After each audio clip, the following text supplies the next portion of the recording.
is not dead, which can eternal lie. Open the gate and crack the sky. With wings of darkness unfurled, they plunge from world to world. That is not dead, which can eternal lie. Open the gate and crack the sky. That is not dead, which can eternal lie. And with strange eons, even death may die.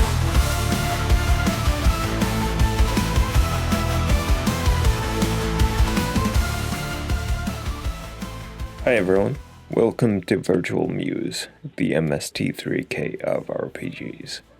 I thought, since we're in the most wonderful time of the year, spooky season, we should do something to commemorate the spirit of Halloween. We could start a new actual play, trying for a cheesy creature feature vibe. Love it. We can go all out with over-the-top characters and wild plot twists. How about some classic H.P. Lovecraft style cosmic horrors? There's an RPG system I've been wanting to try called Cthulhu Dangers by a creator called Magehammer. This is an expansion in his series of Dangers games. It started with the fantasy-themed Delves and Dangers, and since then he's done other spin-offs and supplements based around those core mechanics, but venturing into other genres like sci-fi, pulp adventure, and now this one, which is the most recent edition. That sounds amazing. I've always loved the eerie atmosphere and sense of existential dread that comes with Lovecraftian horror. What kind of story do you envision? A small-town mystery? An investigation into ancient ruins? Or something else? I was thinking an abandoned old gold mine would be the perfect setting for a story like this. Great choice. All that isolation and claustrophobia could really add to the tension and fear factor. Maybe the characters discover mysterious artifacts as they explore the mine, and maybe eventually discover the mine connects to a subterranean hidden city or something like that. The hidden city angle could be really compelling, especially if there's evidence that the city is somehow linked to an ancient civilization that worshipped cosmic horrors. We could also explore the idea that the miners uncovered something they shouldn't have, triggering strange occurrences and eventually leading to the mine's abandonment. Perfect. I can already picture this as a cheesy cult classic creature feature with campy costumes, over-the-top writing, and hilariously bad acting. I love where this is going. We could totally play up the camp factor and have a blast with it. What kind of ridiculous plot twists were you thinking of including? Like, maybe the characters discover they're actually related to the ancient civilization or something equally absurd. That's great. One of the characters discovers they're descended from the ruler of the lost civilization or something, you mean? Exactly, something like that. And we could have them receive visions or ancient knowledge that helps them navigate the underground city, but also slowly drives them mad. I was thinking, Lovecraft stories are set in the 1920s, and that's not terribly long after the Old West period. So we could say that the mine was abandoned in the Old West and stood empty since then, until new fortune hunters, our characters, go into it hoping it's still productive. I see what you did there, connecting the Lovecraftian era to the Old West. Having the mine stand empty for nearly a century creates a rich backstory and plenty of opportunities for creepy atmosphere and supernatural occurrences. I think our characters should all have some kind of personal stake. Maybe they're all strangers who've received cryptic letters or maps hinting at the mine's hidden riches, and they're all converging on the location independently, unaware of each other's true intentions. Ooh, I like the element of them not knowing each other's true intentions. Maybe one of the characters is some kind of industrialist or magnate who bought this old mine hoping to rediscover the vein of gold, and another character is more of a rough and tumble guide type hired help with the expedition.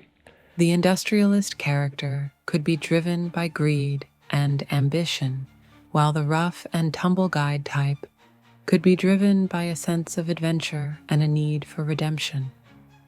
Maybe they're hiding secrets from their past, and this expedition is a way to clear their name or make amends.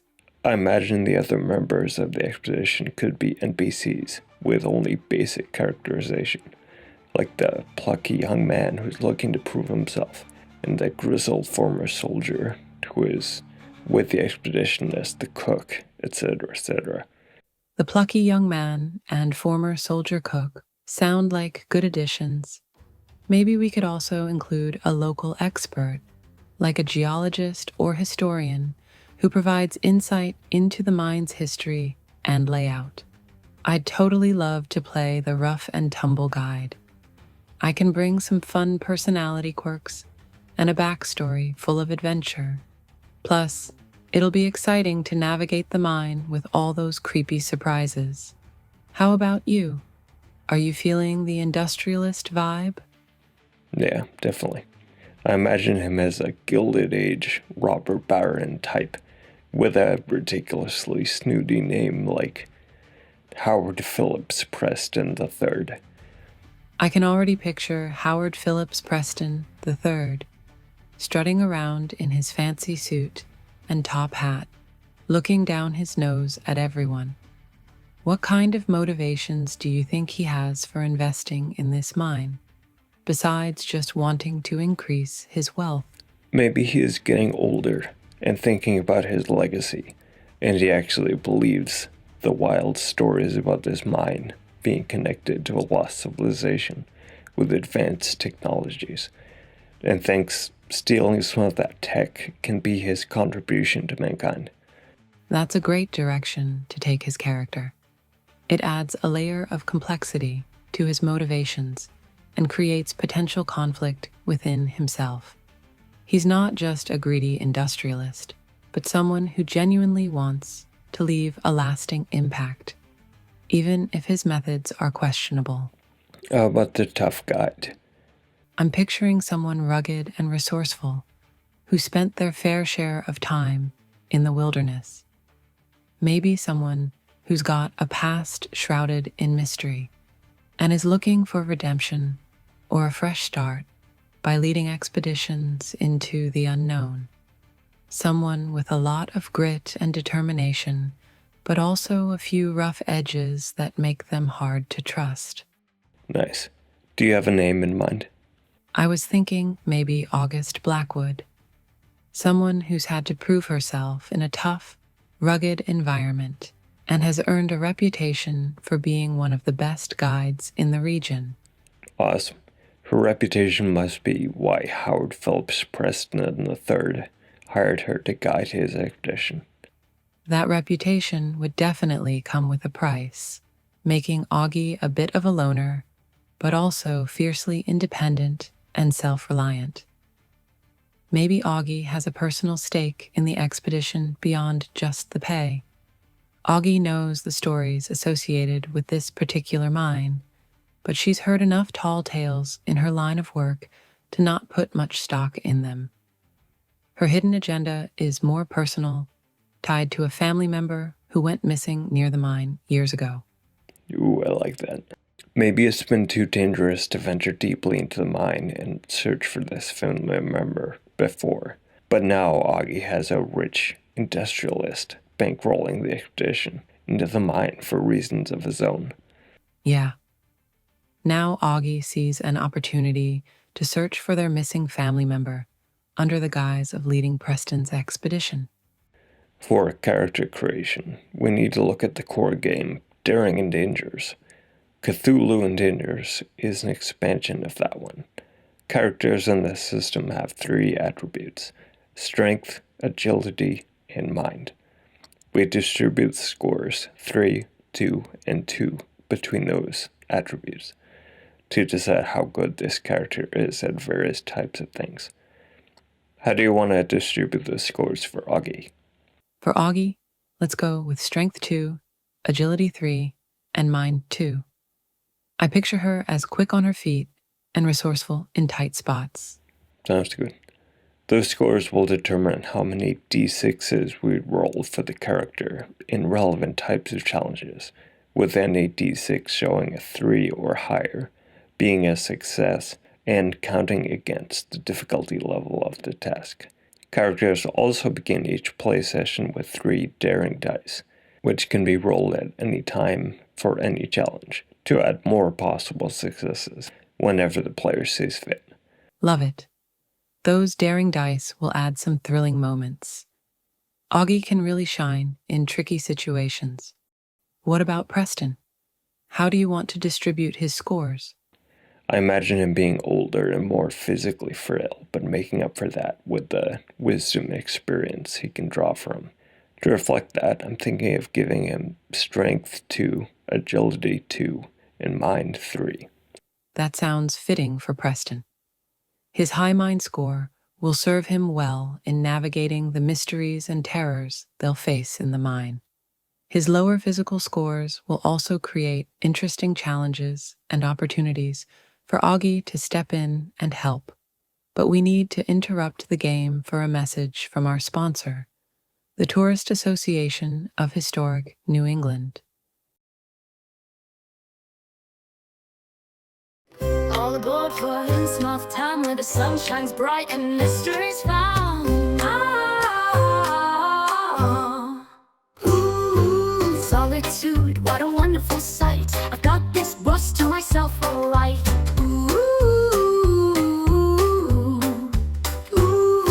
Suitcase packed and map in hand, I'm off to Innsmouth sandy strands.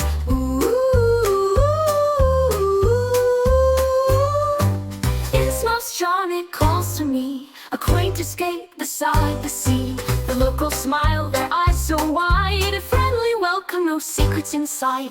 Esoteric chapels on the main street, seagulls singing along to the beat. Scales a shimmering, fin swaying free, just another Innsmouth landmark for me. Stroll the byways, whistling a tune, admiring rooftops neath the moon. The architecture, a unique blend, a touch of old, here there a modern trend. A salty scent walks through the night, and the menu looks delicious, feels just right. The seafood here a true delight, good thing I brought an appetite.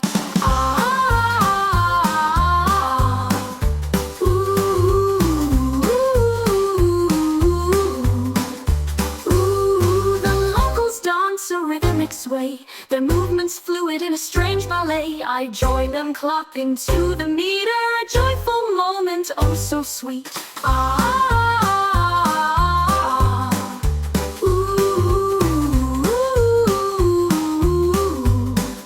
The reef awakens, creatures abound, a festive atmosphere all around. Boats blazing, lights on the sea, a holiday spectacle just for me.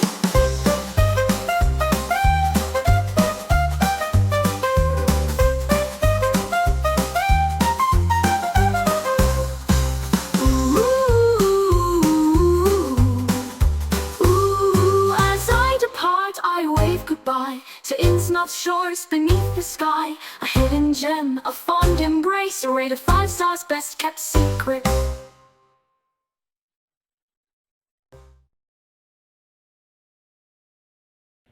Characters also have a profession, which gives them bonuses and proficiencies in certain tasks. Their professions are explorer, detective, inventor, scholar, soldier, and vigilante. I think explorer is a natural fit for Augie. Yes, I agree. Explorer fits Augie's background as a guide perfectly. It will give her bonuses in survival skills, navigation, and wilderness-related tasks, which will be super useful in the mine.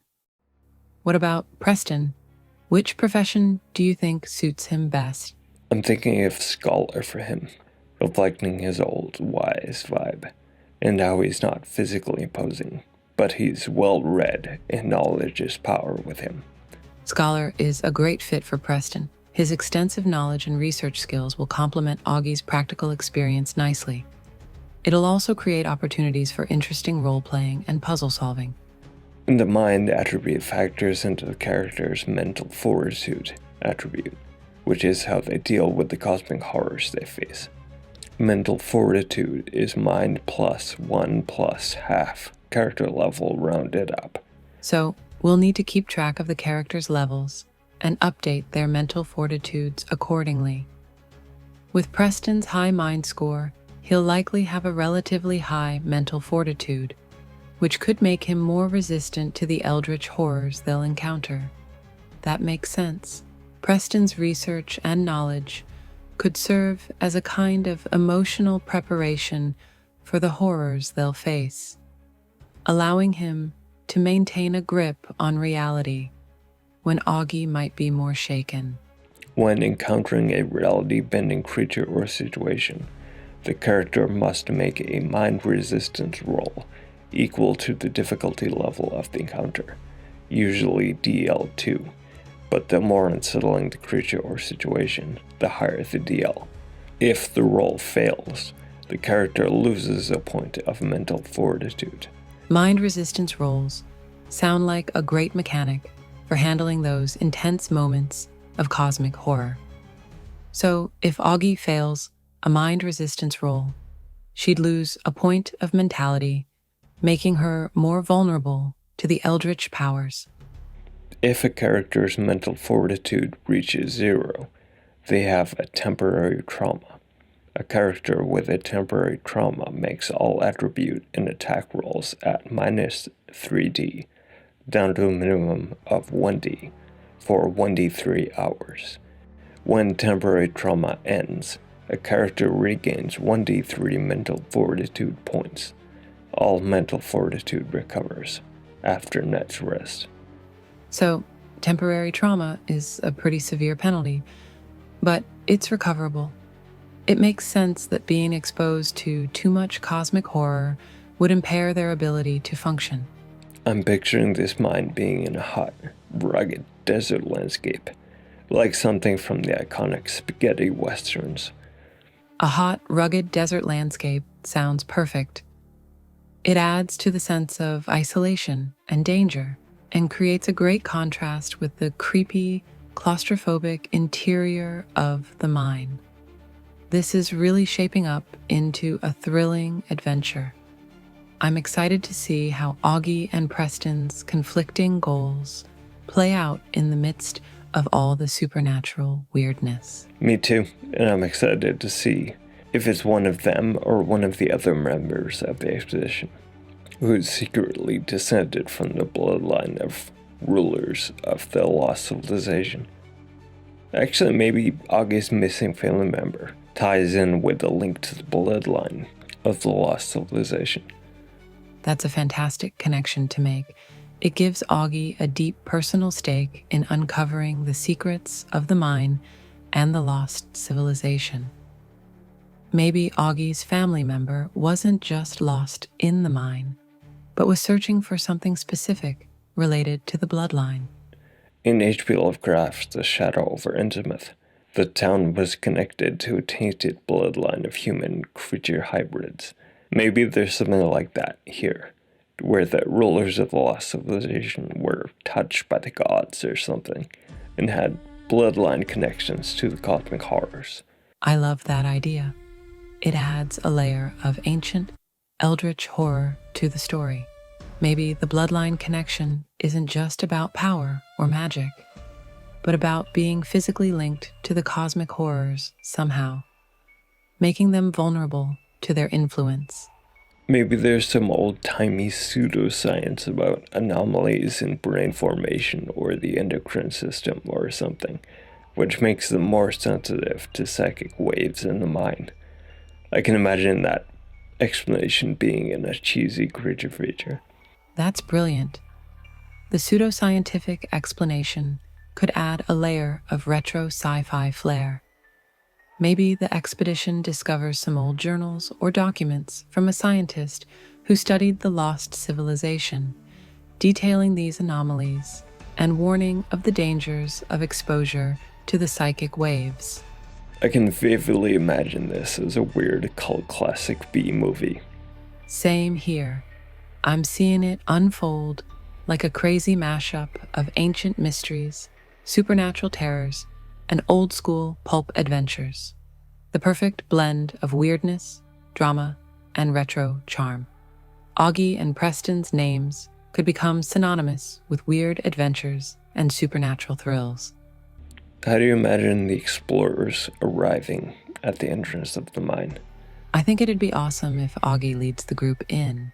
Maybe she notices some unusual signs or markings on the rocks as they approach the mine entrance. That could hint at the mysterious forces at play. I was thinking maybe some ancient petroglyphs on the rocks near the entrance, depicting strange creatures or rituals. As for the entrance itself, perhaps it's partially overgrown and looks old and abandoned. But there's something eerie about it that sets Augie's instincts on high alert. She keeps her thoughts to herself for now, her eyes scanning the surroundings as the group approaches the entrance. She lags slightly behind, observing Preston's reaction to the unusual signs and symbols. I imagine Preston glances at the symbols, making note of them, but also keeping his thoughts to himself.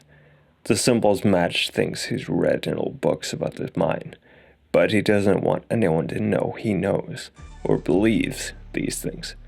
He looks down on the people he hired for this expedition and thinks they would react in an excitable or superstitious way if he mentioned anything about the legends connected with this place. I imagine Preston says something impatient to his hired help like, "There it is. Hurry up and establish camp inside the entrance. We've got a lot of spelunking to do from here."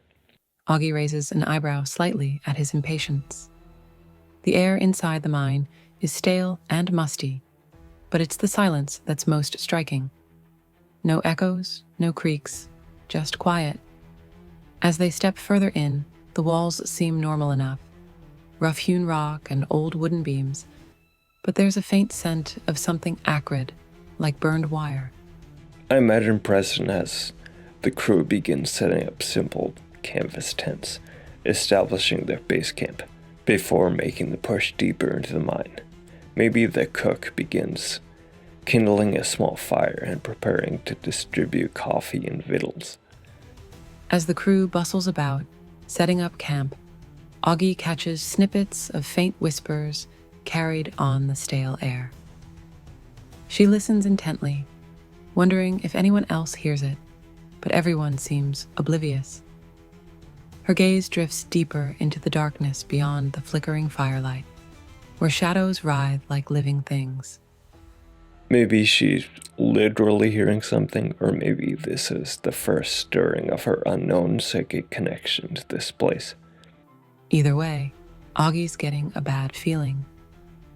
She keeps looking over her shoulder, expecting to see something lurking just beyond the edge of the firelight. The atmosphere in the mine is already starting to build tension. What do you think Preston's reaction will be when Augie shares her concerns with him? I think that depends on how she approaches it. What does Augie say to Preston? Augie tries to keep her voice low and even, saying something like, "Preston, can I talk to you for a minute? I'm getting a weird vibe in here." I think Preston shares the feeling of strangeness about this place, even though he can't hear the whispers himself. Still, he tries to act focused on the book or maps he's reading and is performatively dismissive. He says something like, "I'm not paying you to worry about weird vibes, Miss Blackwood. I'm paying you because I was under the impression you're professional and reliable. I'm not mistaken in that impression, am I?" Preston's tone puts Augie's back up, but she keeps her cool, replying, "I'm as professional as they come, Mr. Preston, but I've spent enough time in these hills to trust my instincts. Something's off here, and ignoring it won't make it go away." I think that makes Preston finally take his gaze off his book and look down the length of the mineshaft and stare into the darkness, beyond the reach of the flickering firelight, beyond the noises and voices of his crew. Preston's eyes seem to glaze over as he stares deeper into the mine, his expression unreadable. Augie wonders if he's actually seeing something out there, or just lost in thought. And there it is, the perfect cliffhanger to end episode 1. We created the characters and established the setting, so we can, delve right into the story in the next session. Until next time. If you're still watching and want to catch episode 2, make sure to subscribe and click on the bell icon to receive notifications.